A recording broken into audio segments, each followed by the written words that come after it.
又翻嚟齊來設計頻道，好耐冇見啦，足足應該前後有3個禮拜時間。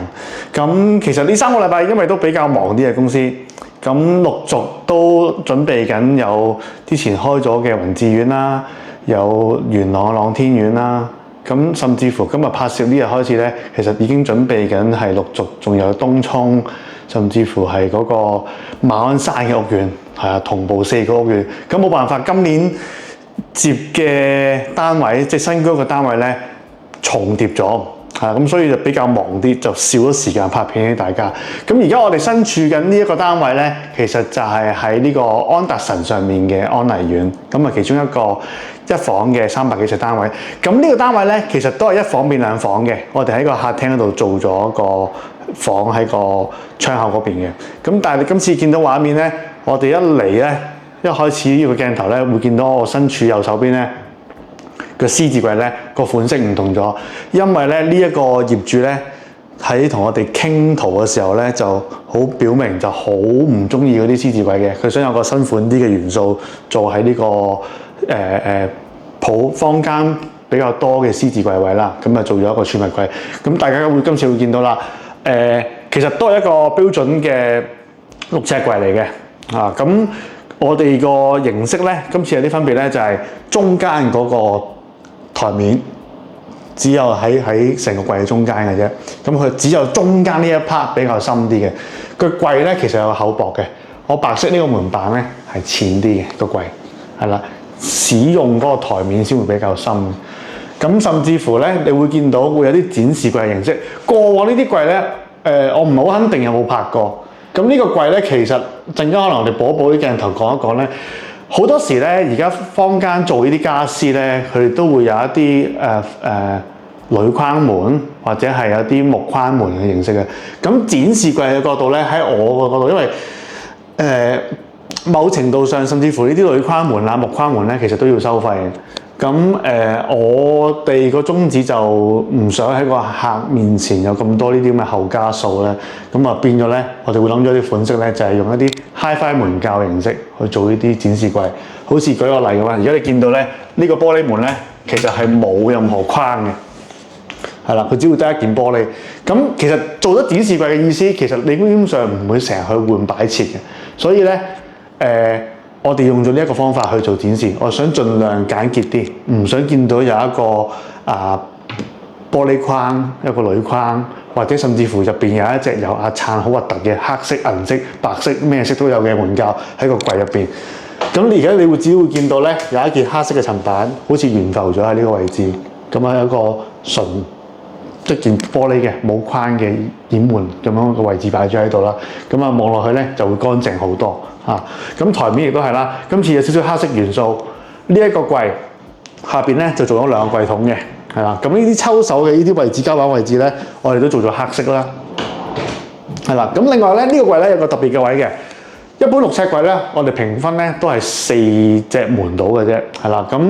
因為業主亦都有個要求，就係佢希望出門口嘅時候咧可以照鏡。咁過往有啲單位咧，亦都會喺我身後邊呢個位置咧黐一個清鏡嚟做出門嘅，即係扮靚啊，睇一睇自己個樣啊咁樣嘅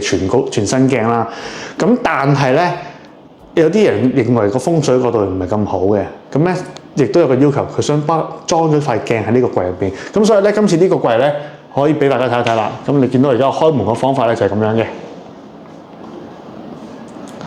一個旋轉型嘅儲物櫃。咁其實塊鏡咧就喺我正面呢一個位置嘅。呢一 part 咧就係一個儲物櫃，甚至乎係擺鞋嘅地方，係啦。咁譬如好啦，我攞鞋啦，咁啊裝身喺度咁樣整好晒之後咧，咁其實呢隻門咧就輕輕咁樣一閂翻埋㗎啦。佢就係咁嘅形式。咁你會見到佢唔會有任何多餘嘅線條嘅，亦都係得啲旋轉門嗰個分件啊咁樣嘅角度嘅啫，係啦。咁今次咧最主要個片頭咧就想介紹呢一隻櫃俾大家睇一睇，係啦。咁陣間可能鏡頭再補一補啦。有個原意就係頭先我想補充多次就係呢隻櫃嘅深度咧，同客人傾過，原來因為佢面前呢個位置咧要擺一套餐台，咁我同佢講個櫃就唔可以做太深㗎啦，做太深咧。你哋呢一 set 嘅餐台啊、sofa 啊，就基本上擺唔落㗎啦。你要做深嘅，咁就不如用中間呢一 part 去做深，其他嘅位置足夠擺你嘅儲物，譬如吸塵機啊嗰啲咁嘅嘢，夠擺就算啦咁樣。咁呢個位大致就係咁樣啦。咁一路延伸落嚟咧，同過往嘅形式咧都係差唔多嘅啫。咁我哋呢個位置咧，嗰個鞋櫃位咧，入廁所前呢個鞋櫃位都係嘅，一個掩門櫃。咁啊，左邊向右邊開啦，係啦。咁啊，撳大門。咁今次大家會見到電視牆嘅圍身，去到入去廚房嘅圍身咧，就用咗一個深色啲嘅木色嘅，地板亦都係。比過往對上一兩條片、三條片嘅顏色都會比較深色啲。咁啊，半開放式嘅廚房啦，咁啊雪櫃啦，雪櫃亦都有高櫃啦。咁啊喺個電箱櫃入邊啦，係啦。咁呢個櫃咧，廚櫃咧亦都係啦。會見到嗰個廚櫃台面比較高啲，因為佢需要有燙台面板，係啦。咁啊用盡呢個位置，咁啊企到人啦。另外咧。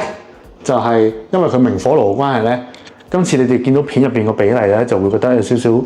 同過往有啲分別嘅。呢啲吊櫃會短啲嘅，短啲嘅意思即係嗰個高度會窄啲嘅呢個位係啦。因為呢個煮食爐嗰個爐底同呢個爐面咧有個標準嘅要求嘅，係啦，呢個不能夠太過近啦，如果爐搶火啦。咁但係今次業主亦都話。反而佢哋又唔中意用嗰套 Blum 嗰套上反門，咁啊做翻一啲最原始嘅掩門用法，係啦，去做晒咁樣去4隻門、3隻門咁樣做呢個吊櫃，圍身冇變，只係深色啲嘅啫。另外呢一樣嘢咧就係一個星盤啦。呢一個星盤咧，日後咧可能我哋公司會再考慮一下，可能會係包埋去送俾我哋。逢係幫襯我哋做一啲新嘅院居屋嘅客戶啦，因為呢個盤咧其實本身有好多配件嘅，咁亦都唔係話啲咩好貴嘅星盤，只不過嗰個質量，我覺得絕對足夠應用喺呢類單位度。而同時咧，因為咧好多時咧好多客前後揀星盤啊，或者揀呢啲龍頭嘢嘅時候咧，嘥咗好多時間。公司想嘅角度就係我哋包咗你呢個洗手盤之後咧，你冇咁多煩惱係啦。等你日後咧喺度同我哋夾圖嘅時候咧，可以再輕鬆啲。一個尺寸固定晒所有嘢，基本上唔會再變㗎啦。咁另外補充少少，而家咧我哋做緊嘅屋苑咧，有頭先有講啦，朗天苑，亦都有雲志苑，係啦。兩邊嘅屋苑，甚至乎嚟緊開嘅東涌嗰啲咧，可能咧有好多問題發生咧，就係講緊個煤氣標嗰樣嘢。有一類煤氣標咧，佢哋會擲咗喺個櫃啱啱600呢一個範圍嘅，係啦。咁好似而家呢個單位為例咧，佢就會變咗一個方法啦。我哋做咗一個連動門咧，就係將個煤氣標 keep 翻喺原位，係因為佢啲喉啱啱擲正喺嗰個600位嘅。咁一個連動門咧，就係用呢個 corner， 咁佢就放棄咗我哋過往咧以前成日用嗰啲調味籃。係啦，咁啊呢個櫃咧就都係咁樣生嘅啫，咁啊多咗個磁石就係固定，等佢襟啲嘅用法，係啦。咁啊櫃桶 keep 翻晒嘅，一個櫃桶，跟住下邊兩個抽嘅櫃桶，係啦，呢啲冇變嘅，掩門甚至乎都係啊。咁你會見到佢哋唔多電器啦，只係一個蒸焗爐喺台面啦，啊。咁如果有啲客係真係有啲洗碗碟機啊嗰啲載咧，就要提前通知啦。就可能要放棄咗兩個櫃桶啦。好啦，咁廚房大致就係咁樣。好，快講入去洗手間，經趟門，佢座廁冇改動嘅，原位嚟嘅。咁但係咧 keep 咗鑽石玉屏，而過往嘅鏡櫃亦都取消咗冇做到，因為佢認為個儲物夠咧，佢哋就 keep 翻，淨係需要嗰個喺出邊買一塊鏡去安裝嘅啫。係啦，咁你會見到而家身處嘅位置一個洗手盆櫃，咁啊一個弧形啦。咁一個台面櫃啦，咁呢啲櫃咧都係同之前一樣嘅啫，係啦，咁啊過渡足夠嘅，玉屏鑽石位亦都足夠。呢一類洗手間其實就因人而異啦，因為有啲座廁咧就中意調出嚟，甚至乎有啲中意擺洗衣機喺呢度。嚟緊咧，我哋將會有啲單位咧會將個洗衣機咧擺出去門口呢個位添嘅，咁啊呢啲之後再 update 俾大家睇一睇啦。咁形式上都係咁樣嘅啫。揀一啲瓷磚，咁你大家可以見到冇鏡櫃嘅情況下，其實係會闊落啲嘅。咁因應其實真係業主嘅要求，佢知道自己個儲物量需要幾多嘢，而佢決定做唔做啲鏡櫃，因為做個鏡櫃都唔平嘅，其實老實講係啦。咁我哋出到嚟咧，兜咗個圈，我哋去個客廳。好啦，鏡頭一轉，我哋去翻個主人房先啦。咁啊，經一個暗門入去主人房。咁你見到啦，一開燈咧，一開門咧，會見到嗰個色溫嗰個反差比較大啲。啲房間入邊咧，佢哋用咗白光燈，係啦。咁呢個衣櫃啦，都係做咗一個4尺衣櫃。咁佢呢個近門口嘅位置咧，我哋做咗一個下身有個掩門櫃啦。呢個位置就係掛啲污糟衫嘅，翻嚟唔係即刻洗嘅衫就掛咗喺度。咁我身後邊嘅櫃都係咁樣用法㗎啦，一個掩門櫃。咁呢度留空咗咧，就出邊買咗啲床頭櫃喺度啦。咁我甚至乎我而家旁邊一個儲物床架，係啦，4尺半嘅床，咁啊擺滿咗呢間房。咁冇梳妝台，冇梳妝台好處嘅，闊落啲嘅，係啦。咁擺棟嘢咧，電位又喺後邊呢度遇到嘅，係啦。咁呢啲就都係嗰個做法啦，大致上係啦，4尺櫃。咁個諗頭就係佢犧牲咗其中一倉嚟做平時出去完街嘅污糟衫啊。咁呢啲上面都係櫃嚟嘅，啊咁啊最主要儲物夠。咁啊床尾嘅圍身都係跟翻客廳啦，一個今次比較深色啲嘅木紋色，係啦，有坑紋嘅。啊好，咁啊轉翻出嚟啦，經過走廊，最後咧未開燈添。咁啊呢個房咧就間長櫃啦，小朋友嘅衣櫃啦，衣櫃有櫃桶啦，書台啦，咁啊小朋友嘅展示櫃啦。咁啊留意啦，做親呢啲櫃咧側邊要留個窗簾位啦，係啦。咁啊呢張床咧就出邊買嘅，就唔係我哋訂做嘅。咁但係咧都要提早去通知我哋嘅原因咧，點解咧？因為成日咧出邊買呢啲床咧有個基本安裝要求嘅。你見到而家咧有一個拳頭位嘅位置咧，其實係佢標準安裝樓嗰個位置，佢落架撐都要嘅。咁變咗我哋去傾呢啲間牆嘅時候咧，就要知道業主究竟買咗張咩 size 嘅床，安裝嗰個空間要求，先至可以定到呢個間牆，而去得出咗而家你見到畫面嘅呢啲玻璃門嘅距離，甚至乎入主人房嘅闊度距離。如果呢張床係大啲嘅話，呢啲間牆其實拱前咗之後咧，入去主人房個門口就會細咗㗎啦，係啦。所以咧，day one我哋第一日傾水電嘅時候咧，我哋一定會捉住個客問，究竟你呢張床邊個做嘅？啊，不論我做又好。出邊家私鋪做又好，我哋都要確實知道究竟你要瞓一個咩 size 嘅人，6尺床或者甚至乎5尺半都得嘅，係啦。咁因為有好多嘢影響嘅，補充多少少添啦。當時第一日咧，我記得同呢個客友傾嘅時候咧，就係話呢個冷氣機咧，初先有諗住擺喺呢個位置，但係得知佢哋呢個床係一個高架床嘅時候咧，就決定將呢部冷氣咧擺咗喺右手邊，因為其實維修位啦同埋吹風嗰樣嘢咧。咁樣吹得冇咁正，如果咪凍死㗎啦！喺上面嗰個就係啦，凍到咁大致就係咁樣啦。呢個單位鏡頭一轉，咁我呢一身打扮咧都係同一日拍攝嘅。咁其實我哋過咗去第二個單位咧，咁我哋就過咗安華苑另外一個一房單位。咁呢個一房咧，佢就真係變一房嘅，佢就冇變兩房出嚟嘅。個尺數同頭先嗰間差唔多，咁但係今次大家過到嚟呢邊咧，就會見到個用色上咧就淺色咗好多嘅，或者我照介紹翻先啦。今次咧就左手邊咧係一個獅子櫃，係啊，傳統啲嘅獅子櫃，做翻嗰啲圓角啊，咁甚至乎個顏色咧就都係白色為主。咁今次個中空嗰個位置咧就揀咗一隻灰色嘅膠板去做。有啲開放式嘅層架，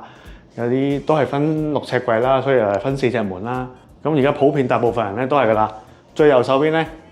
都係做一啲高身嘅儲物㗎啦。咁呢啲活動層板掹得走嘅，係啦。咁可以嗰啲層板柱啊可以調整啦。咁呢個櫃真係因人而異啦。有啲客中意呢一類獅子櫃，又有啲中意頭先上10分鐘前嗰條片嘅另外一組櫃，係啦。咁唯一最大分別咧，呢一個屋苑咧，安華苑咧，佢哋原先 MIC 呢個起樓嘅方法咧，佢哋嗰啲主力牆咧係更加之厚嘅，挨近400後嘅，390咁樣嘅。咁所以咧，佢哋呢一個玄關嗰個櫃咧，對住呢個我哋叫鞋櫃，我哋公司統稱佢做粒子櫃。咁啊，你會見到佢會闊好多嘅，係啦，因為其實佢幅牆咧已經去到我手掌呢個位㗎啦，剩咗呢一 part 櫃咧先至入落去廁所度嘅啫。咁都係啦，佢做一個中空位啦。咁啊，上下掩門係儲物嚟嘅。咁呢啲因業主要求啦，其實初先咧，我哋原本嘅設計咧就諗住封平咗佢，等你望埋呢個牆身咧，就一個長方形嘅。咁有啲客就想 open 咗佢又好用啲咁解嘅啫，係啦。咁你會見到，所以有個缺口位喺度咁樣啊。咁好呢邊咧，亦都係啦，雪櫃。咁啊，新屋苑啱啱近排聽話東涌啲屋苑嗰個雪櫃位好似話唔夠600，得500幾添，係啦。咁我啲客已經講咗話又要轉雪櫃㗎啦。咁但係呢個安華呢度咧都係嘅，原裝廚房牆咧。頭先講389號就係呢個位置啦，咁所以咧今次會見到同之前呢條片有啲分別嘅。平時我哋好多時呢個雪櫃個頂咧會做一條 LED 燈帶咧喺個櫃頂度嘅，咁今次咧去到呢一類屋苑咧，因為有空間可以走到啦，我哋就將個壁燈做咗喺呢個位置，加咗支壁燈喺度，啦，咁啊上下滲光嘅，支燈幾靚嘅，咁啊上下滲燈，咁啊做呢個過渡位嘅燈飾。好，入到嚟廚房都係經一個白色布紋板入嚟廚房做衞生。係嘛？櫥櫃大家會見到今次咧，因為佢用電磁爐，所以咧個比例上咧，佢哋佢記呢個機頂嘅，咁呢個距離就可以近啲啦。今次就，所以你見到呢條片，而家後邊呢10分鐘同前面嘅10分鐘嘅櫥櫃嘅，大家可以比較下，碌翻前面睇比較下，櫥櫃嘅高矮好大分別嘅，係啦，包括個腰嘅位置差唔多，因為大家都係洗衣機加個燙台面板，係啦，咁但係中間呢個位置咧，頭先前面嗰間屋咧個吊櫃就短啲嘅，咁同埋佢哋今次咧呢邊咧亦都係用翻嗰個反門啦，係啦，隨意停嘅門係啦，正常係可以咁樣嘅，開幾多閂幾多，跟住一閂就閂埋咁樣嘅，係啦，咁啊大家都有個蒸焗爐啦，櫃桶電磁爐嘅生意，咁我哋冇做櫃桶啦，今次呢邊就咁啊做咗2個櫃桶，咁佢就上白下邊一個灰色。咁個地板都係用一隻深色嘅深灰色少少嘅地板，啊，咁啊轉到入嚟咧，洗手間改咗座廁位嘅，經過後門一入，咁啊瓷磚用我哋比較經常用嘅瓷磚啦，咁對都睇一睇啦，呢啲鏡頭 pan 一 pan 啦，呢啲追線嘅嘢啦，瓷磚追線啊，櫃追線啊，咁呢隻櫃咧，其實呢隻櫃咧好深嘅，見到佢偷咗一邊櫃去用嘅。呢邊係有一個長板櫃嘅，係啦，咁啊掩門啦。咁我呢邊咧就有一個2尺洗手盆櫃。咁因應業主要求，佢做一個電動馬桶，咁我哋要做翻。如果業主需要做電動馬桶咧，通常我哋嘅做法咧，我會特登遞水咧做高啲呢個枕頭嘅。我唔想個枕頭低過個座廁，啊，咁我盡量想將嗰個枕頭高過個座廁嘅。咁同埋佢要求咧，呢個鏡門咧就做一個發熱線，咁呢啲都係啲 option 要加嘅嘢嚟嘅，咁啊掩門啦、玻璃層板啦，咁啊睇一睇呢啲門咧打開咗，嗰條電線就咁樣攞噶啦，咁啊頭先講座廁改咗位，佢就改咗嚟中間，咁我哋就經過呢個大啲嘅企缸入咗嚟啦，咁呢個企缸同過往嘅片亦都好多相近嘅地方，咁但係呢隻瓷磚咧係我哋公司經常用嘅嗰個系列，但係佢係深色另外一個版本嚟嘅，即係同一個系列，但係入邊佢可能係3號色咁樣比較深色啲嘅顏色嚟嘅，咁啊揀咗啲黑色櫥櫃、黑色嘅玉屏係啦，因為業主本身最初嘅要求咧，希望呢個單位係黑白灰，咁但係後尾因為溝通過之後咧，最後都係變翻呢一類咁嘅顏色。好啦，過到嚟呢度咧。飯廳經過獅子櫃呢個位置，咁啊好鬆動嘅，其實鏡頭可以 plan 過嚟㗎啦。我冇特登開晒啲燈啊，今次係啦。咁我身後邊有個風扇燈，呢個飯廳燈。咁呢張台特登拉開咗出嚟俾大家睇一睇嘅。佢因為呢個單位咧主要2個人用，咁飯台可以擺得大張啲啦。咁啊正常你問我咧，頭先我哋都喺度爭議緊嘅，究竟係應該打橫擺定打直太嘅？咁務求俾大家睇一睇個空間咁咧，咁啊將張台打直擺，拉伸長咗咁樣去用，係啦，咁啊係好大嘅呢個飯廳位置，因為咧佢呢個主人房咧，呢個積咧，我哋嘅呢一維生呢一段咧係個衣櫃嚟嘅，係啦，佢過咗衣櫃之後咧，先至係暗門入去個房間入邊，咁所以變咗咧。sofa 呢個位置就會短身啲啦，係啦，咁你甚至乎會見到即係而家講緊啦，成日2.4米嘅廳去計啦，啲 sofa 越深咧，坐嗰個距離就會越近，咁呢樣嘢要留意一下啦。咁有一個電視櫃，一個 display 櫃咁樣係啦，咁大致啦窗簾裝晒，因為業主過兩日就做清潔啊，做甲醛啊咁樣。咁呢個單位大致就係咁啊，主人房啊冇乜特別好講啦，我都唔特別去同大家再介紹，因為今次條片咧，我哋想兩間屋拍埋一齊比較一下，俾大家睇一睇咧，究竟嗰個分別會係點樣啊？咁睇下個反應係點，甚至乎我想大家估一估咧，兩間屋嗰個價錢會爭幾遠係啦？咁不妨留言俾我哋睇一睇，咁我哋睇下可唔可以引起一個討論，大家估下頭先呢一個淺色啲嘅單位。同上一個深色啲嘅單位望落去大細好似好唔同，但係個價錢上相差幾遠，想大家比較一下。